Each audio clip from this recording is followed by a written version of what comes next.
İkinci fəsil. Böyük və geniş həyət adamla dolub boşalırdı. Məmməd Rza bəyin qırxını verirdilər. Həyətin bir küncündə tüstüləyən ocaqların üstündə iri mis qazanlar və tavalar buğlanırdı. Bu qazanlar, bu iri tavalar düyü, ət qovurması, şabaldı və s. ilə dolu idi. Qaravaşlar və nökərlər ocaqların ətrafında fırlanır, məcmeylərə və boşqablara çəkilən plovu üz gözü ilə ara qapıları laybalay açılmış böyük otaqlara daşıyırdılar. Dekabrın axırları olduğuna baxmayaraq, yaxşı gün çıxmışdı. Hava ilıqdı. Buna görə də Cahan xanım əmr etmişdi, həyətin böyük bir hissəsinə qəbə və kilimlər döşəmişdilər. Baxırdın, hey adamdır, bir, iki, bəzən də dəstə-dəstə gəlib oturur, yeyib içir, ayağa dururdular. Allah rəhmət eləsin, Allah əcr versin deyib, qara geyimli, başına qara yaylıq örtmüş, həm ocaqlara baş çəkən, həm nökərlərə və qarabaşlara göz qoyan, həm də gəlib gedəni qarşılayıb yola salan Cahan xanıma müraciət edirdilər. Cahan xanım orta boylu idi, lakin çox kök və ətli canlı olduğundan pota adam təsiri bağışlayırdı. Top kimi girdə görünürdü. Bu, heç də onun adamlara vahiməli təsir göstərməsinə mane olmurdu. Hikkəli hərəkətləri, amiranə, qorxmaz baxışları ilə heç kəsi cızığından çıxmağa qoymurdu. O, yemək-içmək məsələlərinə baş çəkməyi tapşırdığı Afəridə xanımı da daimi nəzarət altında saxlamağı, nümayişkaranə bir şəkildə ona da göstərişlər verməyi unutmurdu. Lakin bircə Hürü xanıma yaxın durmur, dəyib dolaşmırdı. Hürü xanım isə təpədən dırnağa qara paltarda olduğu halda, ağır ruhi sarsıntı keçirərək, arıqladığı halda da gözəl idi. Təravətini və cazibəsini itirməmişdi. Xüsusən iri qara gözləri çıraq kimi yanaraq açılmışdı və kimə baxırdısa ruhunu bədənindən uçururdu. Cahan xanım məhz ona görə hərdən bir qəzəbli baxışlarını Hürü xanımın üzünə salırdı ki, ona desin, ay həyasız, yum o gözlərini, bu yaz günündə də gərək cəmaatı ofsunlayasan. Hürü xanım bu baxışların mənasını yaxşı başa düşürdü.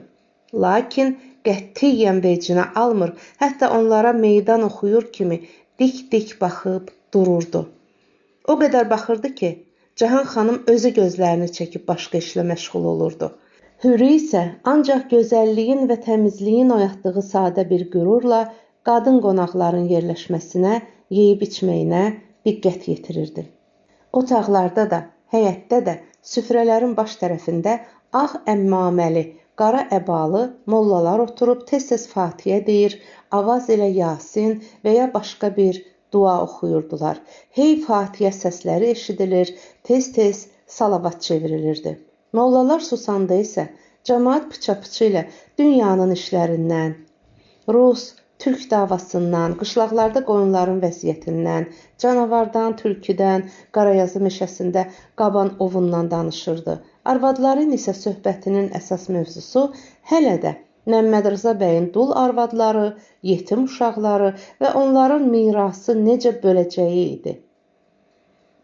Ucdan qıraqdan qulağına dəyən bu sözlər öz böyük dərdinə nisbət Hürüyə o qədər xırda, o qədər mənasız görünürdü ki, az qalırdı hönkürüb ağlayaraq, baş götürüb ayağı işlədikcə bu adamlardan qaçsın. Onların bu qədər kiçilib balacalaşdığını görməsin. Gün batandan soyuq göylərdə soyuq çıraqlar yanandan xeyli keçənə qədər get-gəl davam etdi. Ocaqlar tüstüləndi, qazanlar dolub boşaldı, nimçələr, qaşıqlar yuyulub yenidən bulandı.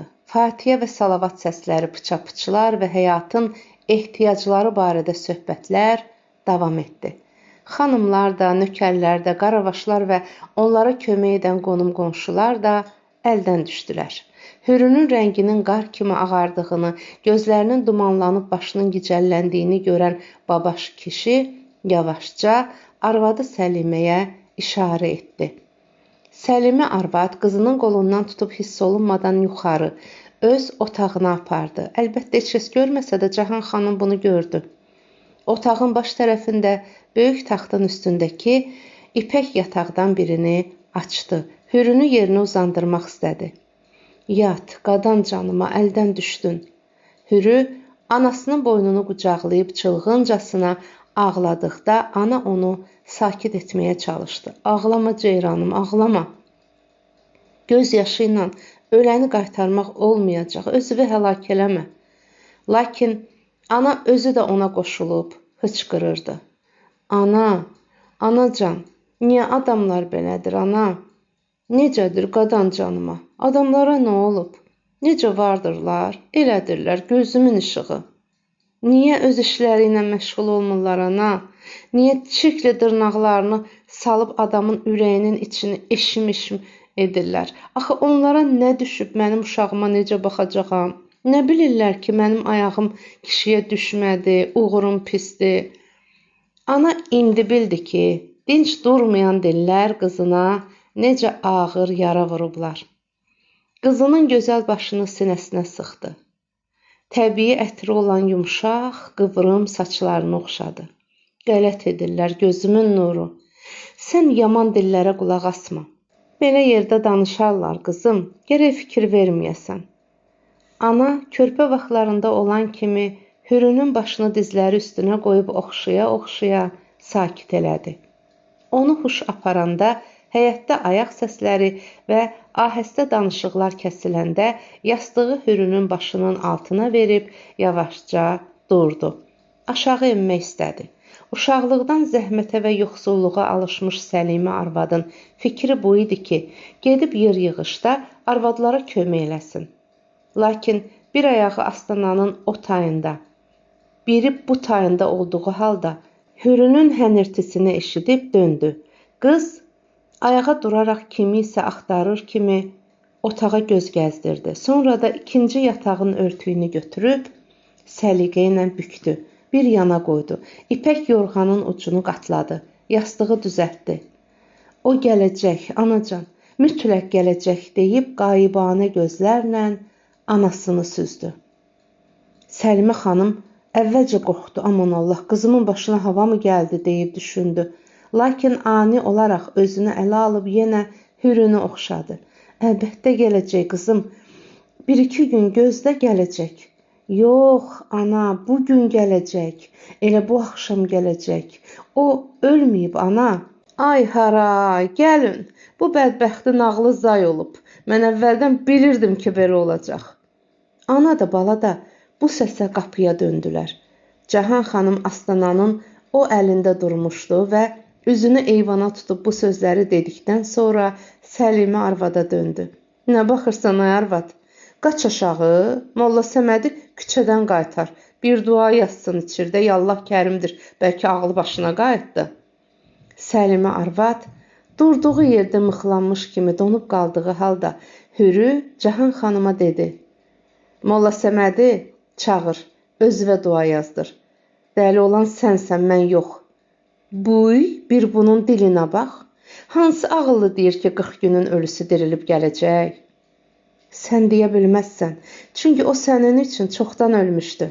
Mənim üçünsə sağdır, yaşayır, həmişə yaşayacaq.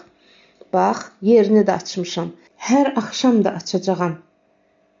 Hər axşam o mənim yanımda olacaq. Bayquş kimi tək qalan sən olacaqsan, ifritə. Ay Səlimə arvad, küçüyü sustursana, vallah qədələr çağıraram. Analı balalı hamınızı saldıraram çölə. Səlimə arvad mülayim və yumşaq səslə dedi. Hirsivi bas Cahan xanım, belə sözlər danışma ayıbdır. Hürü elə dəyişmişdi, elə odlu danışırdı ki, nəinki Cahan xanım, heç Səlimə arvad da onun o olduğuna inana bilmirdi. Hünəri var, bir adam məni bu evdən tərpətsin. Nə qədər sinəmdə nəfəs var, burada yaşayacağam. Kimin xoşuna gəlmir zəhmət çəksin, özü çıxıb getsin. Aman bu həyasızın dilindən Cahan xanım pillələrlə babaş kişinin öskürtüsünü eşitdi, çəkilib getdi. Ata da, ana da bu narahat gecəni qızları ilə bir otaqda yatdılar. Yuxuda ara-sıra onun sayıqladığını, hətta neysə qəribə bir mahnı oxuduğunu eşidir, dərd qüssədən vaxt eləyirdi ürəkləri partlasın. Lakin ata-ana ürəyi həssas olduğu qədər də dözümlüdür. Övladın xatirinə, evladı dərdlər əlində tək buraxmamaq üçün hər şeyə dözür. Səhərə doğru Hürünü şirin yuxu aparırdı. Bu yuxu gec açılan qış səhərində günəş üfüqlərdən xeyli qalxana qədər davam etdi. Hürü yuxudan ayılanda onlar çoxdan durub çay-çörək hazırlamışdılar. İndi Hürü onların dərdinə qalır, tərpənməyə qoymur, onlara qulluq edirdi. Gecəki qəfil ruhi sarsıntılar keçmişdi. Səlimə arvad və babaş kişi günortaya qədər də orada oldular. Hürüdə sakit kədərdən başqa qeyri-adi bir hərəkət görmədikdə arxayınlaşıb, kasıb daxmalarına qayıtdılar. Günortaya qədər həyətdə görünməyən Cahan xanım və Afəridə isə otaqlarında oturub pəncərədən həyəti güdür, dəliliyin yeni çılğın əlamətlərini gözləyirdilər. Ata və ananın heç bir söz demədən çıxıb getdiyini gördükdə Cahan xanım Afəridəyə dedi: "Ged onu çağır bura." Afəridənin saman altından su yeridən olduğunu demişdik. O saat bildi ki, Hürü gəlməyəcək. Cahan xanıma da getmirəm deyə bilmədi. Çölə çıxdı, yuxarı qalxdı, Hürü ilə salamlaşdı. Dilucu hal-əhval tutub geri qayıtdı. "Heç gələrmi ay qız? Köhnə hava hələ başından çıxmayıb." "Mən çıxardaram." Cahan xanım fırfıra kimi yerindən qopdu, lakin yuxarı qalxmamış Afəridəyə dedi: "Gərək sənlə mən bundan belə olaq ətlə dırnaq kimi. Bildin?" Afəridə başı ilə təsdiq etdikdə Cahan xanım sözünün dalını gətirdi. "Əlini bəri ver görüm. Bugündən səndən günülükdən çıxıb oluram siğə bacı. Kim bu bacılığa xəyanət eləsə, Həzrət Abbas onun belindən vursun. Bildin?" Afəridə yenə başı ilə təsdiq edəndə Cahan xanım indicə bacılıq barədə verdiyi sözü unudub istədi ona deyə: "Ay qızey, sən də az tülkülük elə. Vallah sənə də bir tov tutaram, qəbirdə sümüklərini də unutmaz." Lakin demədi, dönüb birbaş yuxarı qalxdı. Hürü xanım taxtın üstündə oturub kitab oxuyurdu. Hənirti duyub başını qaldırdı. Cahan xanımı gördükdə bircə anlığa onun tutqun üzünə baxıb gözlərini yenə kitaba dikdi. Cahan xanım sorğu-sualsız içəri girdi. Gəlib İstədi kitabı onun əlindən ala, lakin Hürünün gözlərindən necə bir qığılcım çıxdısa, Cahan xanımın əli havadan asılı qaldı. Büzməli uzun dizliyinin ətəklərini yığışdırıb divarın bir qırağında oturdu. "Oxuduğun nədir elə? Qurandır?" Hürü gözünü kitabdan çəkmədən cavab verdi. "Yox, Zakir adlı şairin kitabıdır." "Günahdır. At bir kənara. Deyirlər ki, arvad xeylağı Qurandan başqa şey oxumamalıdır. Günahdır." Bir anlığa gözlərini qıyıb, fikrə gedərək əlavə etdi. "Savadı sənə kim öyrədib? O ayağı çarıqlı dədən?" Hürü tərs-tərs Cahan xanımı süzdü. "Mənim o ayağı çarıqlı dədəm çox bəylərdən ucadır. 10-12 yaşından qoyun quzuya gedə-gedə yazı pozu öyrənib. Mənə də özü öyrətdi." Hürü bu iynəli sözlərlə kifayətlənməyib, Mili Cahan xanımın lap ürəyinə uzatmaq istədi. "Rəhmətli Məmməd Rza bəy hər gecə mənə kitab oxudub qulaq asardı. Bu kitabı da o tapıb gətirib." Hürü çoxdan hiss etmişdi ki, əvvəl-axır Cahan xanımla üz-üzə gələcək və qabağından qaçsa məhv olacaq. Vuruşmaqdan başqa əlac yoxdur. Cahan da onun bu halətini hiss edib qəti hücuma keçməyi qərarı aldı. "Barı sən onun adını çəkmə. Yazığı göndərdin o biri dünyaya, bəs deyil." Yenə bir anlığa Hürünün üzünə baxdı. Zərbəsinin necə təsir etdiyini yoxlamaq istədi. "Yaman bəduğursan. Bu evə qədəm qoyub qoymadın, bədbəxtlik üstündən gəldi." "Cahan xanım, bir dəfə bil ki, bu cür sözlərə mən fikir vermirəm. Falçı arvadlardan zəhləm gedir. Hamı deyir ki, sən cadugarsan, şeytan özü girib sənin ürəyinə, ona görə də kimə baxırsan, huşunu başından alırsan. Hara nəfəsin dəydi, ora xaraba qalacaq. Ha vaxt çıxıb gedirsən dədəvin xarabasına?" Hürü kitabı bükdü. Yanakı oturub Cahan xanıma dik baxdı. "Öləcəksən, o günü görməyəcəksən. Şəriətə də, hökumətə də getsən, mən burada nə varsa hamısına şərikəm. Qısır inəyə quru saman düşür bala, dilvi yığışdır. Qısır sənsən ki, 10 ildir bətnin quruyub. Budur bax, Hürü əlini qarnının üstünə qoydu. Burada, ürəyimin altında Məmməd Rza bəy üçün oğul bəsləyirəm. Cahan xanım yavaşca üz gözünü ditdi. Bir bunda üzə baxın, qurbağa doğasan oğlan əvəzinə, eri eləmə ki, Afəridə ilə verək əl-ələ, səni bir kibrit çöpünə həsrət qoyaq. Hürü əvvəldən bilmişdi ki, Cahan xanımı ancaq ifrat həyasızlıqla yerində oturtmaq mümkün olacaq. Bu həyasızlıq, bu cür kobud rəftar Hürünün təbiətinə və insanlığına zidd olsa da, başqa əlacı yox idi. O ruhda da davam etdi. Qorxun ki, özünüz kibrit çöpünə həsrət qalasınız. Məmməd Rza bəy bütün varidatını, bütün torpaqlarını və bağ-bağatını mənə vəsiyyət edib. Onu da mənim ixtiyarıma qoyub ki, istəsəm sizə bir şey verim, istəməsəm, yox. Bu sözləri deyə-deyə divarın dibindəki güllü sandıqçaya yaxınlaşdı. Yaxasından açar çıxarıb sandığı açdı və bir vərəq kağızı Cahan xanımın burnunun qabağında yellətdi. Budur vəsiyyətnamə. Cahan xanım donub qalmışdı. Nitqi qurumuşdu. Qurumuş dil dodağını yalayıb udqundu. Ay həyasız, onu nə vaxt o qara günə yazdırdın? Mən yazdırmadım. Bunu sən yazdırdın. Bu nə mənim, nə də onun ağlına gəlirdi. Onda ki, sən söz buraxdın mənim uşağım olsa, var dövlətə sahib duracağam. Bunu eşidən günü Məmməd Rza bəy dedi. Bu Cahan xanımın pis fikirləri var. Tamahkarın biridir. Başıma bir iş gəlsə, sizə bir içim su da verməz. İndidən vəsiyyətnaməni yazacağam. Yazdı. Aparıb Tiflisdə, Şeyxül İslama da, hökumət idarəsində də təsdiq elətdirdi. Bəri ver görüm. Cahan xanım onun üstünə cumdu. İstədi kağızı havada qapıb cıra. Lakin Hürü xanım döşəyin altında gizlətdiyi tapancanı qapıb, lüləsini ona tərəf tuşladı. Bu saat çıx çölə. Bunu da mənə Məmməd Rza bəy öyrədib, dedi və Cahan xanımı eyvandan həyətə saldı. Uzun müddət Cahan xanım Hürünün üzünə baxmadı. Ona yaxın durmadı.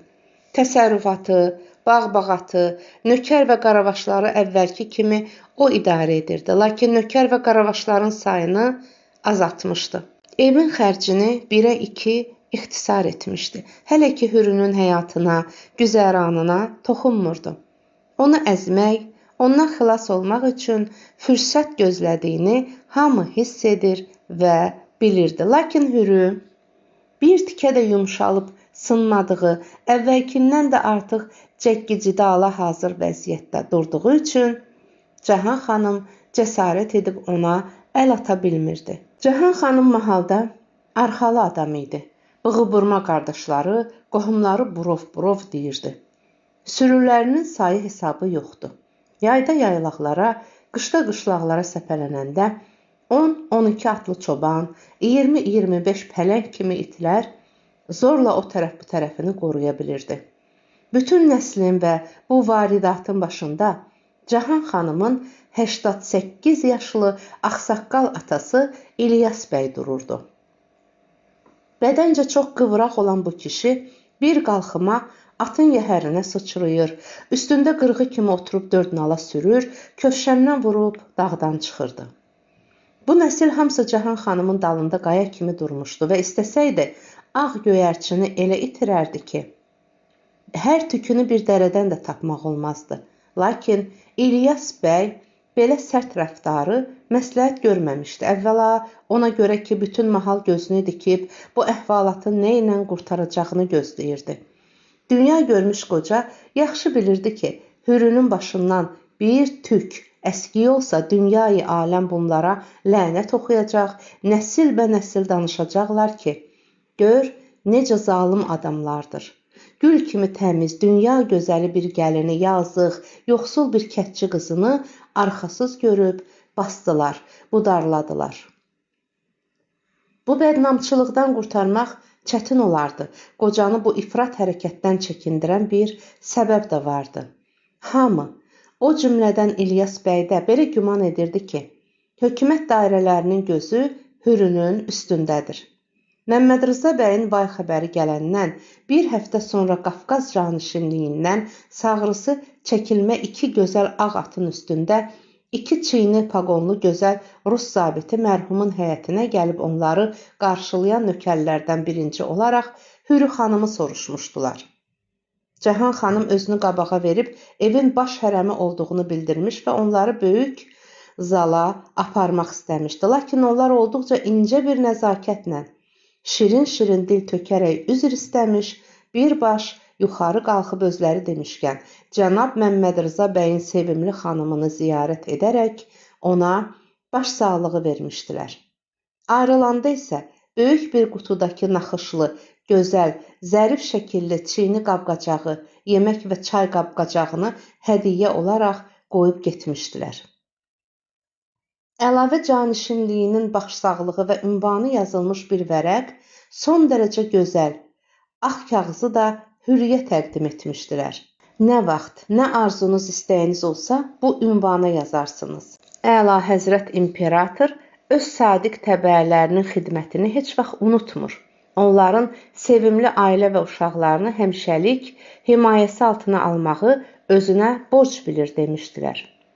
Hürü xanım qəsdən bu bir parça kağızı gözəl çərçivə içərisinə qoyub, orta divardakı rəngarəng, böyük girman xalısının üstündən asmışdı ki, Cahan xanım da, nökərlər və qarabaşlar da hər saat onu görsünlər, Hürünün arxasız olmadığını yadlarında saxlasınlar. Bütün bunlar Cahan xanımın və onun burov deyən qardaşlarının, əmi və dayılarının qəzəbli hərarətini soyudur, Hürünün tükünü didməyə qoymurdu. Lakin ondan bir dəfəlik əl çəkmək də istəmirdilər. Əl çəkə bilmirdilər. Hürü ilk ruhi sarsıntılardan sonra çox tez özünə gəlmiş, Cahan xanımın dəli olub, başına hava gəlib deyə yaydığı şayiələrin tərsinə olaraq gündəlik həyat məsələlərində elə bir ağıl göstərmiş, vəziyyəti doğru ölçüb biçərək Cahan xanımın kələklərinə qarşı elə qəti addımlar atmışdı ki, onu istəməyənlər çaşıb qalmış və bir qədər də vahiməyə düşmüşdülər. Deyəsən bu göyərçin qartaldan qorxuludur. Cahan xanım kimi adamların təbiəti elədir ki, özlərindən zəiflərə yumruqlarını, güclülərə isə ağaran dişlərini göstərirlər. Yəni, riyakarcasına güclülərin üzünə gülür, zahirdə onlara yalmanır, qəsdləri bu olur ki, onların başını sığallaya-sığallaya uçuruma aparsınlar. Hürriyə zorla, hədə qorxu ilə bir şey edə bilməyəcəyini görən Cahan xanım ikinci yolu tutdu. Bir-iki dəfə axşamlar Afəridəni yuxuya verib Hürünün yanına qalxdı.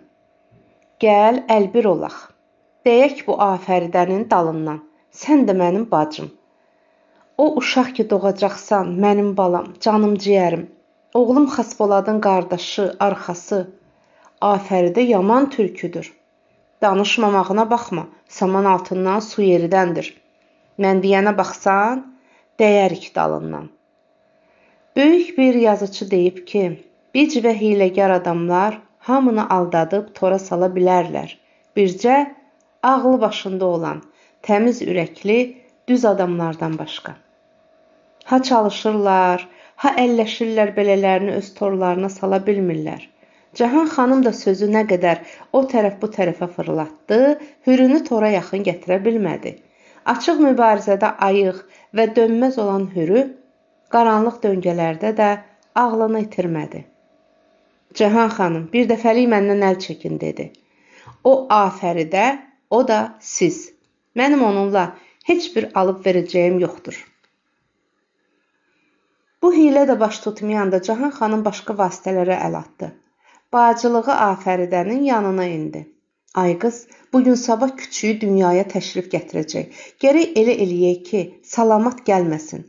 Uşağı olsa ayağını bu evdən qopara bilməyəcəyik. Dalı da ruslara bərkdir. Böyüdəcək, oxudacaq, ağbirçək vaxtımızda, dəyəcək dalımızdan. Afəridə yenə göz qaşını oynatdı. Bilmədi nə desin. Əlimizdən nə gələr? Necə nə gələr? O nökər Səlim var ha. Gözlərindən qan damır. O sənin sözündən çıxmaz. Öyrət, gütsün. Gecə ya həyətdə, ya pilləkənin altında, ya ayaq yoluna gedəndə canavar dərisini salsın başına, çıxsın qabağına, qorxutsun. Uşaq salmasa, mənə nə deyirsən de. Mənim gözüm üstə, deyib Afəridə nökər Səlimi yanına çağırdı. Qara telini yan eləyib üzündən öpməyə ona icazə verdi. Ovcuna bir qızıl bastı. Əhvalatı ona danışdı. Kişisən, göstər kişiliyi. Cahan ağanın əmridir. Məmməd Rza bəyin ölümündən sonra hikkəsi hökmü biraz da artmış Cahan xanımı nökərlər və qarabaşlar artıq Cahan ağa çağırırdılar. Bu da ağalıq sevən arvada xoş gəlirdi. Səlimi yola salandan sonra Afəridə tək oturub fikirləşdi. Ağlına gəldi ki, nökərə etibar yoxdur. Hürü bir dəfə üzünə gülsə, ovcuna 2 qızıl bassa, əhvalatı açıb deyə bilər. Onu qabaqlamaq lazımdır. Cahan xanım ata minib çöldə qoyunlara baş çəkməyə gedəndə Hürünün yanına qalxdı. Ay qız, istəyirsən mənə inan, istəyirsən inanma. Sənə bir söz deyəcəyəm, özünü gözlə. Gecə çölə bayıra çıxanda ehtiyatlı ol. Cahan ağa tədbir töküb ki, sən uşaq salasan. Nökərlərdən kimisə öyrədib, başına canavar dərisi salıb səni qorxutsun. Sən Allah, bu söz öz aramızda qalsın. Hürü Afəridəni yaxşı tanımışdı. Bu, Cahan xanım kimi zalım və qorxulu deyildi.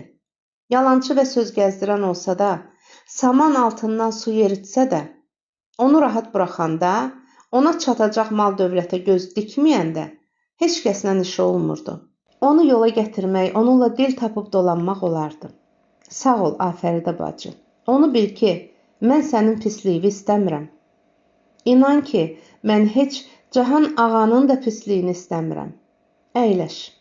Xahiş edirəm, əyləş. Hürü taxtın üstündə ona yer göstərdi.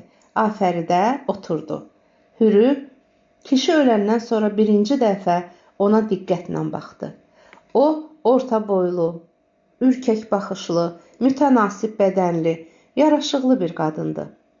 Nə Cahan xanım kimi kökdü, nə də Hürü xanım kimi nərmə nazikdi. Gözəl gərdənli bir xanımdı. Neçə uşaq doğduğuna baxmayaraq qadın məlahətini itirməmişdi. Gözləri hələ də soyumamış bir ehtirasla işıqlanırdı. Hürü bu gözlərdə kədərdən çox, kimi isə axtaran bir həvəs görürdü. Əlbəttə, Cahan xanımın da gözündə bir həvəs vardı, lakin o, hamıya hökm etmək iradəsi ilə birləşdiyindən, kişiləri cəzb etməkdən çox qorxuya salırdı. Afəridənin gözləri isə iddiasız olaraq bir dişi həvəsi ilə yanırdı. Bu həvəs hər 2 gününün gözlərində bir neçə ay əvvəl də, yəni Məmməd Rza bəyin sağlığında da vardı, lakin o zaman belə açıq bilinmirdi. Qorxub çəkinərək oğrun-oğrun baxınırdı. İndi isə qorxu aradan götürülmüşdü. Yazıq Məmməd Rza bəy, deyib Hürü düşündü. Bunlar çoxdan sənin ölümünü gözləyirmiş.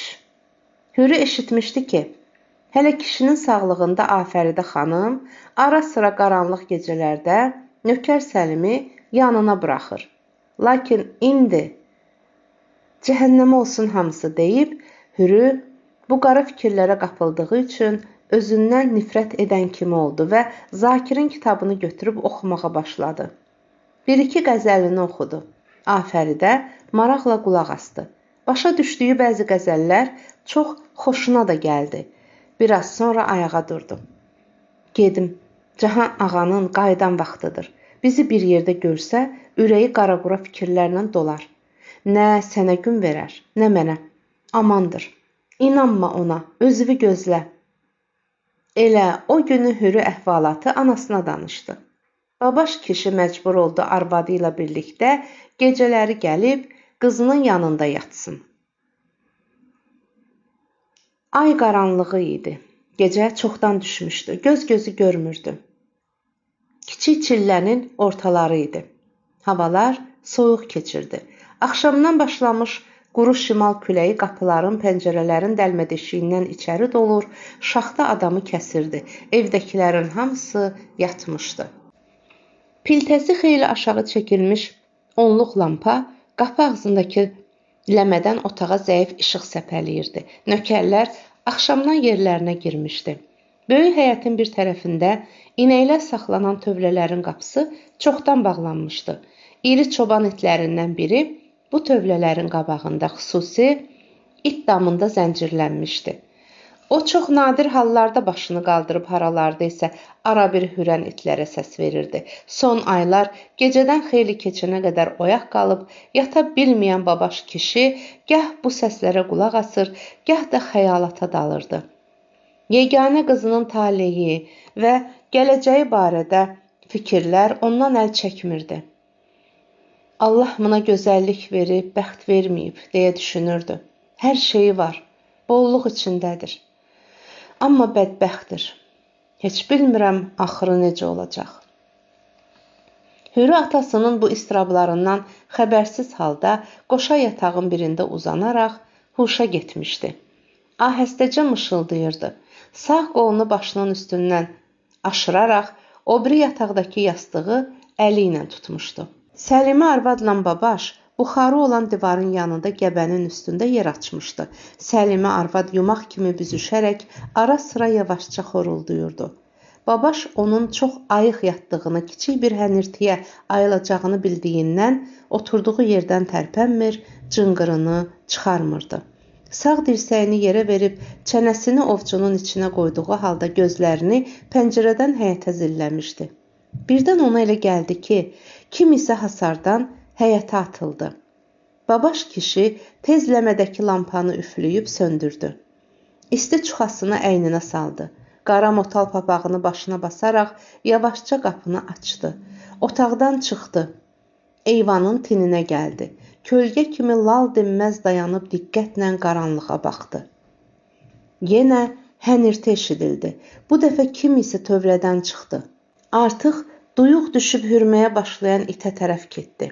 Qaranlıqda hiss olundu ki, itin başını sığallayıb sakit etdi. Qabağına nə isə atdı. Ye, alabaş, deyib pıçıldadı. Külək bu pıçıltını eyvana, babaş kişinin qulağına gətirdi. Babaş nökər Səlimi tanıdı. Ay namərd, gecə gözü arvadları yuxuya verib, nə xəyanət işləyirsən? Səlim iti sakit etdiyinə arxayın olduqda divardan tullanaraq düşdüyü yerdən tərpənməyən adamın yanına qayıtdı. Əlindən tutub qaldırdı.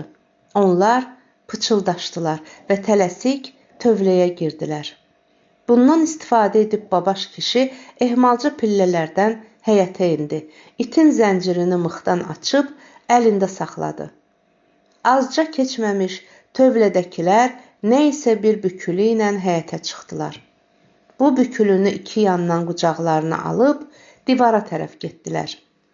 Babaş hiss etdi ki, divarın üstündə adam var və həyətə ip sallayıb. Həyətdəkilər bükülünü ipə bağladılar. Səlim pıçıldadı. Çək.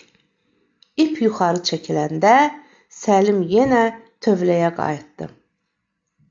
Elə bu zaman babaş iti zəncirdən buraxdı. Tut, alabaş. Alabaş bir anda özünü divardan həyətə tullanmış adamın üstünə atdı. Bu səsə Səlim tövlədən çıxdı. Ha çalışdı, iti sakit edə bilmədi. Birdən nə isə düşünüb, it damına tərəf cumdu. Kimin əcəli çatıb bu gecə gözü deyərək qaranlıqda babaş kişinin boğazını əlinə keçirmək istədi. Babaş lafdan onun döşündən itələyib yıxdı və it damından çıxıb hay bastı. Ay uşaqlar, gəlin, oğru var. Alabaş divardan həyətə enmiş gecə oğrusu ilə əlbəyaxa idi. Gah Alabaş onun paltarlarını didib dağıdır, gah o divarın üstündəkinin həyətə atıb qaçdığı çomağı Alabaşın təpəsinə indirməyə çalışırdı. Heyvərə Səlim isə pillələrin ağzında özünü babaş kişiyə yetirib, onu altına almışdı. Təcrübəli kətçi Səlimin yumruq və təpiklərindən başını gözləyir, pişik kimi o tərəf bu tərəfə sıçrayaraq boğazını onun əlinə vermir və durmadan qışqırırdı. Ay uşaq, ay qədələr, gəlin, oğru var. Bu səs-küyə hər kəsdən qabaq Cahan xanım özünü həyətə atdı. Sonra da iki nökər gözlərini ova-ova gəlib özlərini yetirdilər. Yuxarıda, eyvanda isə Hürünün və Səlimə arvadın həyəcanlı səsi eşidildi. Ata, haradasan? Babaş kişi tez özünü yuxarı atdı. Demək olar ki, çılpaq halda şaxta və küləyin qabağına çıxmış qızını, arvadını tez içəri saldı. Qorxudan ağarıb titrəyən Hürünün saçlarından, alnından öpdü. Yat ceyranım, qorxma, heç şey yoxdur. Oğru gəlmişdi, tutmuşam. Hürünü anasına tapşırıb yenidən həyətə indi. Artıq Cahan xanım hamını böyük zala yığmış, 30-luq çırağı yandırmışdı. Afəridə xanım da burada idi. Tövlədən çıxarılmış bükülü də. Onu açdılar. Məlum oldu ki, bir neçə xalça və evin başqa qiymətli şeyləridir. Hüzur zamanı qarışıqlıqdan istifadə edərək Səlim oğurlayıb tövlədə gizlədib. Bugün çıxarıb aparmaq fikrindəymiş. Babaş kişi oğurluqdan necə xəbər tutduğunu böyük xanıma nəql etdikdə o Səlimin üzünə tüpürüb dedi: "Haram olsun sənə yediyin çörək. Sabah yaxanı verəcəyəm divanın əlinə." Bu zaman yuxarıdan Səlimə arvadın çılğın səsi eşidildi. "Aman günüdür, gəlin, qızım əldən gedir." Babaş kişi tez yuxarı qalxdı. Otağa girib dərhal bayıra çıxdı. Cahan xanımla Afəridədən başqa heç kəsi içəri buraxmadı. Sancısı tutub dedi: "İnşallah axır yaxşı olar." Afəridə otaqdan çıxıb aşağı qaçdı. Qaravaşlara su, qab-qacaq və s. gətirməyi əmr etdi. Biraz sonra içəridən zəif uşaq səsi gəldi. "Görəsən yaşayacaqmı?" deyib kim isə soruşdu. "Neçə aylıqdır?" "6 aylıqdır, yaşayacaq." deyib Səlimə arvad Qaravaşın gətirdiyi tası və isti suyu alıb qapını örtdü. Babaş kişinin oğurlanmış xalçaları həyətdən çıxarmağa qoymaması, şaxtalı qış gecəsi də həyatını təhlükəyə atıb nökər Səlim kimi canavarla döş-döşə gəlməsi Cahan xanımın ürəyini kövrəltmişdi. Hürünü əzmək, qorxudub dəli etmək, uşağını qarnında öldürmək barədə pis niyyətlərini unudaraq, küləkli gecədə səmimi ürəklə ona kömək etmişdi. Uşağı tutan Səlimə arvadın göstərişlərini Qaravaş kimi yerinə yetirmiş, qulluğunda durmuşdu. Söz yox ki, məsələ 3-4 qiymətli qəbədə, bir neçə atlas və qumaş parçada, yastıq və yorğan üzlərində deyildi. Bunların getməsi ilə Cahan xanım sınıq çıxmayacaqdı. Çöl boyu yayılan sürülərin, top dağıtmaz dolu sandıqların, qalaq-qalaq yüklərin yanında bu dəryadan damcı kimi bir şeydi. Lakin Səlimin günahının bağışlanmazlığı onda idi ki, kişisiz, başı papaqsız bir evə gecə qaranlığında xaincəsinə əl uzatmışdı. Bu evi sahibsiz görüb yavaş-yavaş talan edib dağıtmaq fikrinə düşmüşdü. Babaş kişinin fədakarlığı ona görə qiymətli idi ki, belə xain və qorxulu bir adamın qabağını almışdı. Bu addım çox qorxulu idi, çünki başqa əli əyriləri həvəsləndirə bilərdi, tamaha sala bilərdi. O saat deyəcəkdilər ki, kişisiz evi dolandırmaq çətindir. Cahan ot da olsa saxlaya bilməyəcək. Hərə bir parça çəkib aparacaq. Cahan bilirdi ki, çətini belə sözlər yayılıncadır. Ondan sonra güclü də, gücsüz də həvəsə düşəcək. Fürsət axtaracaq ki, bir şey qapıb aparsın. Ay Afəridə xanım, istəyirəm bu babaş kişiyə bir yaxşı donluq bağışlayım deyib o günün səhərisi köhnə günüsünə müraciət etdi. Heç bilmirsən bizi necə xatadan qurtarıb. Pis adamların nəzərini biz səmtə yönəltməyə qoymayıb. Mən bu cəmaatı yaxşı tanıyıram. Kifayətdir ki, biri səndən bir lələk qoparda. O saat hamısı töküləcək üstüvə, tükvü olacaqlar. Allah heç kəsi bunların girinə keçirməsin. Birisi dişini batırdı, o biriləri ətivi qıyma-qıyma eləyəcəklər. Nə bunların dilinə düşəsən, nə də əlinə. Cahan xanım sürməli göz qaşını oynadıb duran Afəridənin üzünə baxıb danışdığı yerdə birdən sözünü kəsib xırp dayandı. Elə bil ki, qəribə, sehirkar bir adam bir anda Afəridəni götürüb yerinə başqa bir adam qoydu və Cahan xanım bu başqa adama nədənsə düşmən gözlərlə baxırdı. Bir an əvvəlki mülayim ifadəli gözlərindən indi qəzəb qığılcımları çıxırdı və bu da səbəbsiz deyildi. Afəridənin xalça oğrusu nökər Səlimdən əcaib yaxınlığı Cahan xanımın yadına düşmüşdü. İstəyirdi ondan soruşsun. Ay qız, utanmadın mal iyi verən nökəri buraxdın ipək yorğan döşəyə? Nə tapmışdın onda?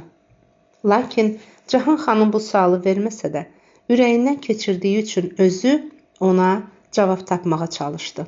Nökər Səlimin elə iri və qüvvətli qolları vardı ki, 5 nökərin qaldıra bilmədiyi ağır yükü 1.50 yerdən qoparıb arabaya atırdı. 2 ayağını azca aralı qoyub torpağın üstündə yerini bərkidəndə 8 nökər onu tərpədə bilmirdi. Daldan enli kürəyinə baxan elə bilərdi ki, Rüstəm Zaldır. Təzədən dirilib dünyaya gəlib. Afəridə kimi qadınlar onun erkək qüdrəti qarşısında huşlarını itirirdilər. Cahan xanım bu fikirlərini bircə cümlə ilə tamamladı. Ona məhtəl qalmalıdır ki, babaş kişi bu ayının əlindən necə salamat qurtarıb. Əlinə keçsəydi, boğazını sərçə boğazı kimi üzüb atardı. Cahan xanım nə deyirdi? Afəridə başı ilə təsdiq edirdi. Bu xasiyyətinə görə Cahan xanım ona həm nifrət edirdi, həm də meyil salmışdı. Onsuz dayana bilmirdi. Hər halda arxayın idi ki, bu, hara sürsən ora gedəndir. Hürü kimi tərs deyil. İndi Hürü barədə Cahan xanım düşmənçiliyə son qoymaq fikrində idi. Uşaq olmuşdu və yaşayırdı. Həm də qeyri-adi uşaqdı. 6 aylıqdı. Bu cür uşaqlar haqqında o nələri eşitməmişdi. Onlar zirək, ağıllı, xoşbəxt olurlar. Cahan xanımın eşitdiyi nağıllarda və rəvayətlərdə deyilirdi ki, 6 aylıqlar o biri uşaqlara oxşamazlar. Onların taleyi başqa cür yazılır. Onlardan qorxmaq lazımdır. Hər halda bu uşaq haqqında danışanda Cahan xanımın ürəyinin dərinliyində dumanlı hisslər oyanırdı. Bu hisslərdən o vahiməyə düşürdü. Bu əhvalatda əsrarəngiz bir keyfiyyət, qadir qüdrətin anlaşılmaz iradəsini görürdü. Babaş kişinin yaxşılığı, doğulan uşağın yaşaması, həm də çox rahat, sancısız, ağrısız uşaq olması, müqəddəs kitabı açarkən sahib adının onun bəxtinə çıxması, bütün bunlar Cahan xanıma mənalı görünürdü. Və bütün bunlar ona deyirdi ki, Hürünü ələ almaq lazımdır. Cahan xanıma əzab verən fikirləri atası İlyas bəy yaxşı başa düşürdü və o da bütün əhvalatlara sirri xuda kimi baxdığından elə hərəkət etməyi məsləhət görürdü ki, Allaha xoş getsin. Uzun ölçü-biçidən sonra nəhayət İlyas bəy Məmməd Rıza bəyin dul arvadı Hürü xanımı kiçik oğlu Səfiquluya almağı məsləhət gördü. Bu fikri hamı bəyəndi. 3 arvadı olan və bununla belə gözünü başqa arvadlardan çəkə bilməyən Səfiqulu dərhal razılıq verdi. Çünki Hürünün gözəlliyindən və varislik hüququndan xəbərdar idi. O da Rus zabitlərinin ona ayrıca mərhəmət göstərdiyini güman edirdi. Bu isə gələcəkdə ona lazım ola bilərdi. Əsas səbəb isə o idi ki, Səfiqulu bəy Hürü xanımdan bərk kəsirdi.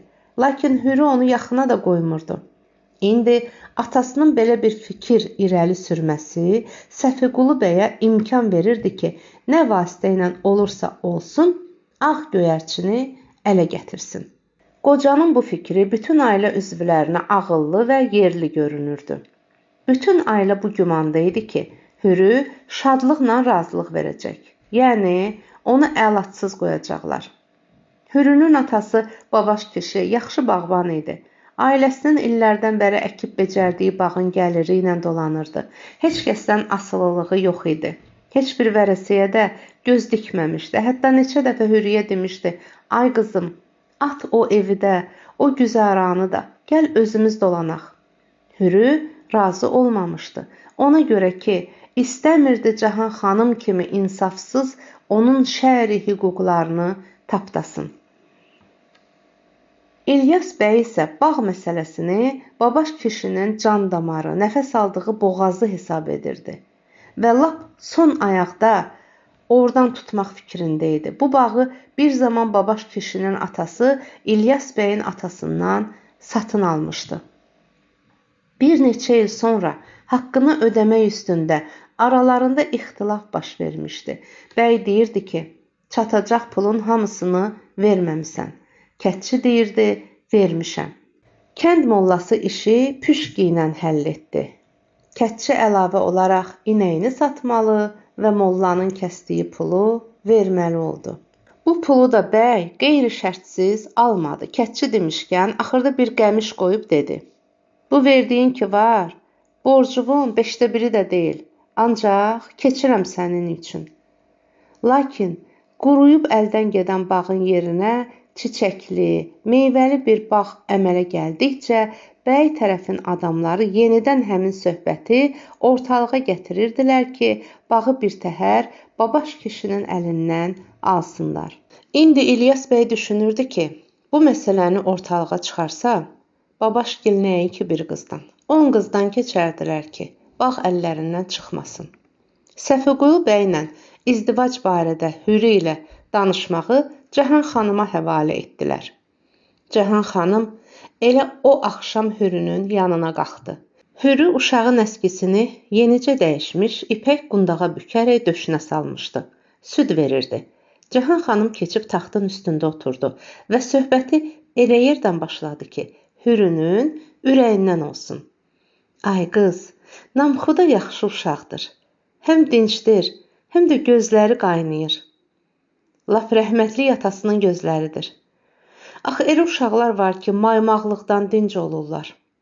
Elə indidən bilinir ki, bu elələrindən deyil. Xoşbəxt olsun.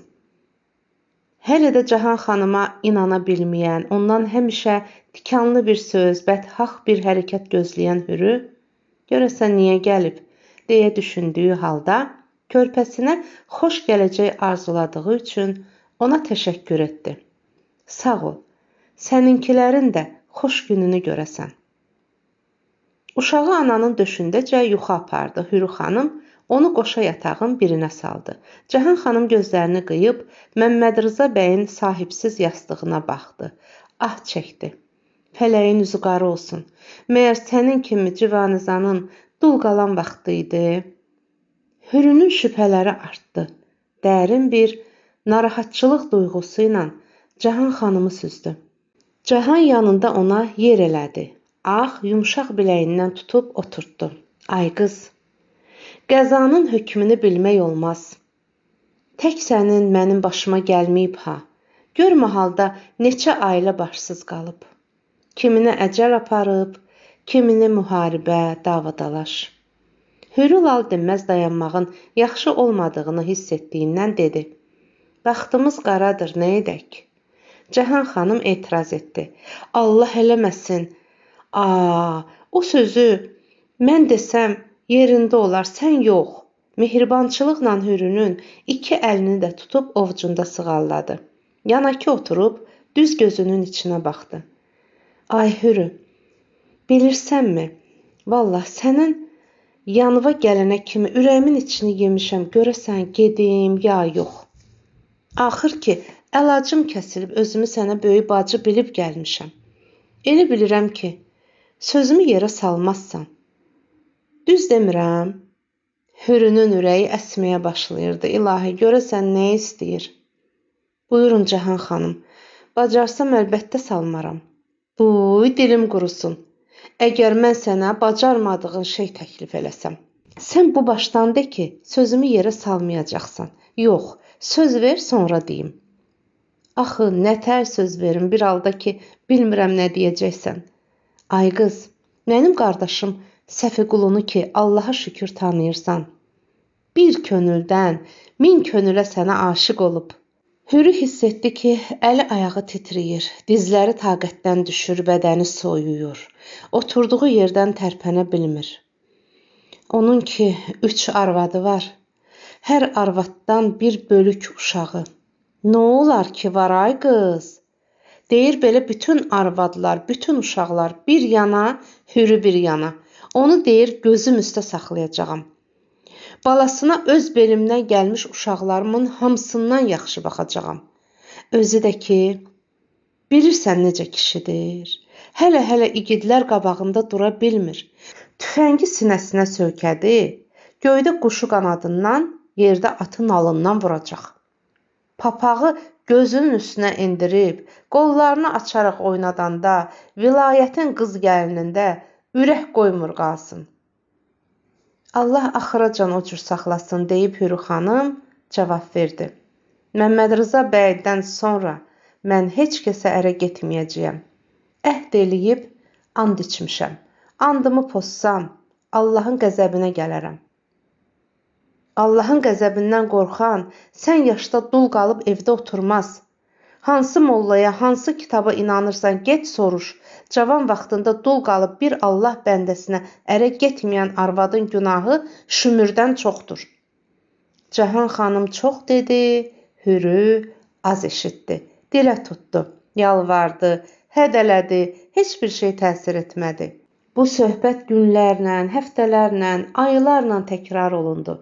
Cahan xanımı ürəkləndirən o idi ki, Hürünün ata-anası da bu izdivacın əleyhinə deyildi. Babaş kişiyə bu xəbəri İlyas bəyin yaxın kəndçilərindən Dursun çatdırmışdı.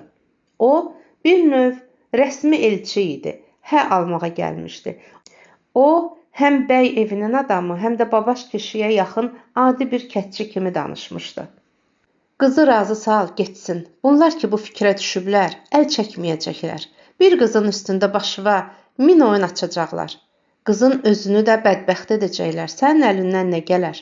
Bunlara qarşı ki, dura bilməyəcəksən. Babaş kişi Səlimə arvadla üz-üzə oturub, günlərlə məsələnin o tərəfini, bu tərəfini fikirləşdilər, başqa çıxış yolu tapmadılar. Odur ki, Səlimə arvad Hürüyə dedi, qızım, bənd bərə bağlanıb, özünə də yazığın gəlsin, bizə də.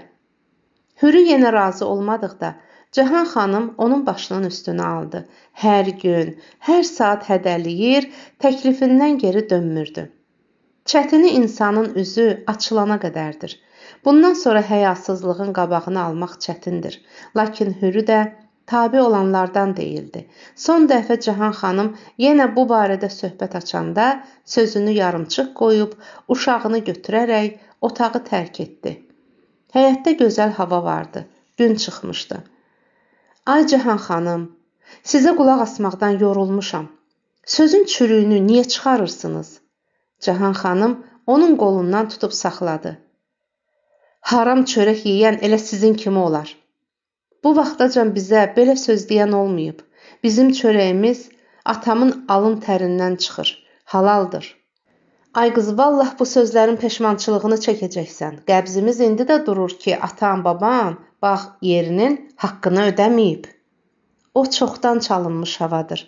Təzə söz tapın, deyib Hürü həyətə çıxdı.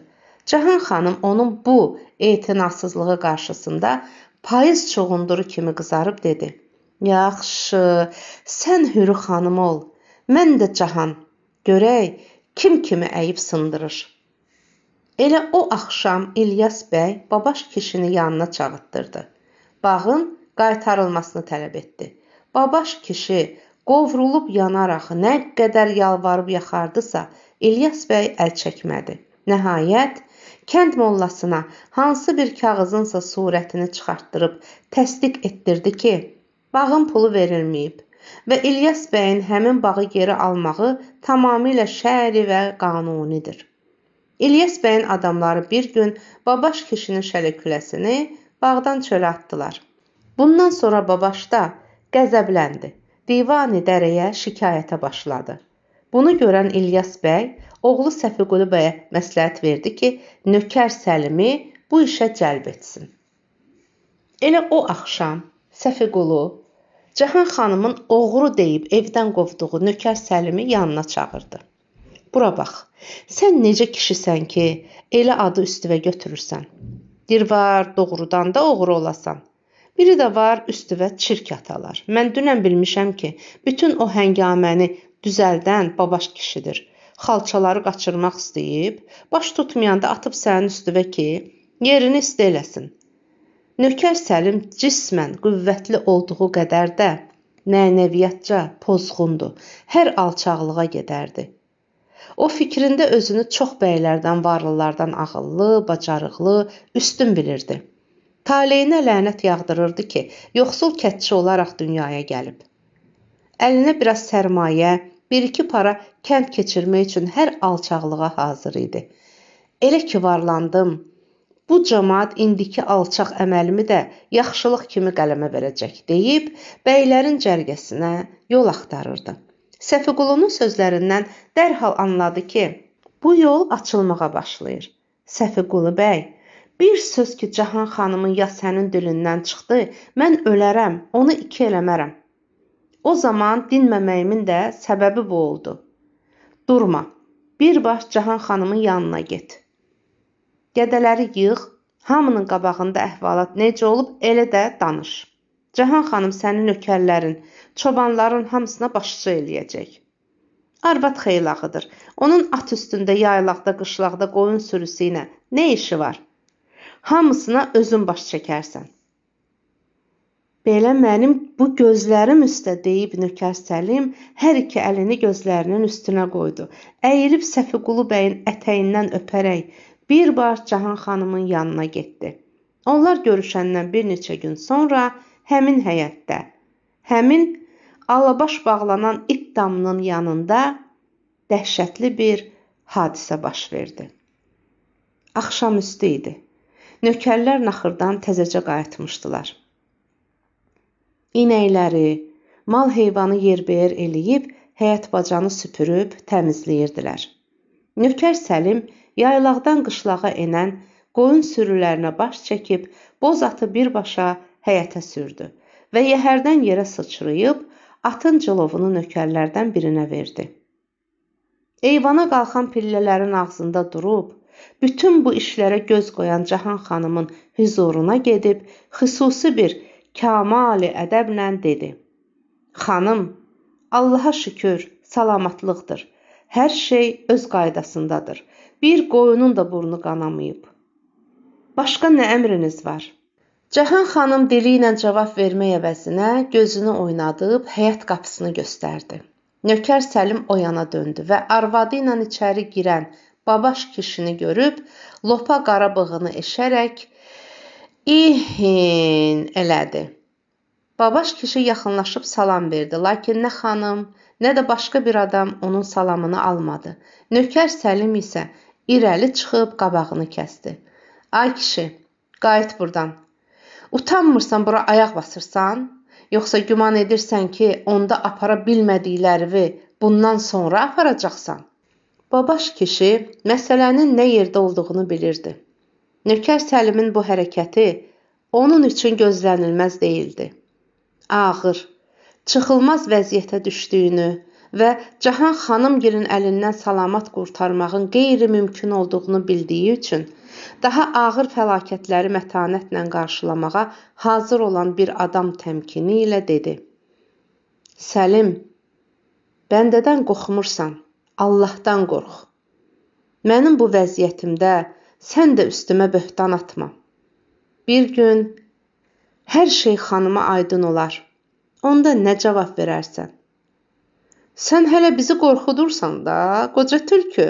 Mənim üstümə bir batman çirk atanda Allah divanı heç yadıva da düşmürdü, deyib nökər Səlim onun üstünə yeriyəndə babaş kişi üzünü Cahan xanıma tutdu. Xanım, yuxarıda Allah, aşağıda siz. Bu ədalətsizliyə yol verməyin.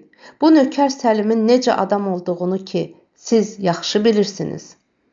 Özünüz ayır dedin, mən bilmərəm, deyib Cahan xanım otağına çəkiləndə Səlim bildi ki, ondan nə gözləyirlər. İri qara əlini babaşın boz köynəyinin yaxasına keçirdi. Mən necə adamam, hə? Necə adamam? Babaş dartındı, lakin qolunda ayı qüvvəti olan nökər Səlimin əlindən çıxa bilmədikdə, axırıncı dəqiqənin yaxınlaşdığını hiss etdi. Oğrusan, dələduzsan, nökərsən, div də olsan, nökərsən deyib qışqırdı. Bu qışqırtıya Hürü eyvana çıxdı. O, uşağa təzəcə süd verib yerinə salmışdı. Hələ əynindəki sarı ipək köynəyinin düyməsini bağlamağa macal tapmamışdı. Atasının yaxasını Səlimin əlində görəndə eyvandan qışqırdı. Səlim, burax onu, əl çək ondan. Uşaqlar, eşitdiniz ki, mənə nə dedi bu tülkü? Bunun qanı halaldır, deyib nökər Səlim, babaşın yaxasını buraxaraq sağ əlini havada yellədi və daş kimi ağır yumruğunu onun gicgahına endirdi. Babaş kişi gövdəsi mişarlanmış ağac kimi yıxıldı. Səlim dərhal əyilib, iri qara əli ilə onun nazik, arıq boğazından yapışdı. Yüngül bir şey kimi qaldırıb havada fırladı və it damının divarına çırpdı. Qan fışqırıb divarları qırmızı rəngə boyayanda, aşağıda Səlimə arvadın, yuxarıda Hürünün ürəyi getdi. Lakin Hürü ayıldı. Səlimə arvad ayılmadı. Sabahısı ər-arvadın ikisini də qəbristanda yan-yana bastırdılar. Yenə təpədən dırnağa qara geymiş Hürü qəbristandan evə qayıdanda hamı dedi ki, mütləq bu qara bəxt gəlinin başına hava gələcək. Dəyərli izləyicilər, Mirzə İbrahimovun Pərvanə kitabının növbəti hissələrini dinləmək istəyirsinizsə, kanalımı izləyin, abunə olmağı yaddan çıxarmayın.